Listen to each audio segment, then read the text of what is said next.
અમદાવાદીઓને જો અમદાવાદની અંદર કોઈ એક વસ્તુ ચેન્જ કરવાનો મોકો મળે તો તેઓ શું કરી શકે છે? civic sense, Traffic. Road traffic rules, કોની સિવિક સેન્સ?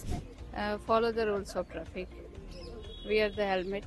ઘણી જગ્યાએ પહોંચવામાં લેટ થઈ જતું હોય તો એ કરવા જેવું છે. લાઈક મુંબઈ અને બેંગ્લોર જેવું થઈ રહ્યું છે અમદાવાદમાં. આપણે અમદાવાદના માણસોમાં civic sense મને ઓછી દેખાણી છે. अहमदाबाद में ग्रोथ एंड डेवलपमेंट हो रहा है, इंफ्रास्ट्रक्चर अच्छा बन रहा है, but we as people we don't really maintain it.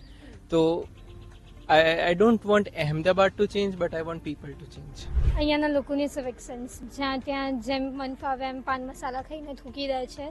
જે સારી જગ્યાઓ છે ત્યાં બી બધું ગંધવાડાઓ કર્યા રાખે છે, અને કોલેજીસમાં જે બી બધા આંટી રેગિંગ સેલ્સ છે એ બધા હજુ એફેક્ટિવ થવા જોઈએ. લોકલ ટ્રાન્સપોર્ટ બહુ જ ખરાબ છે, but the frequency is so bad કે એ લોકોને કલાક થઈ જાય છે ખાલી સ્ટેશન ઉપર વેઇટ કરતા મેટ્રો માટે. ટ્રાફિક અને જે વ્હીકલ્સ અત્યારે રોડ પર વધી ગયા છે, 4 વ્હીલર મતલબ એક વ્યક્તિ આખો વિડિયો જોવા માટે ડાઉનલોડ કરો દિવ્ય ભાસ્કર એપ.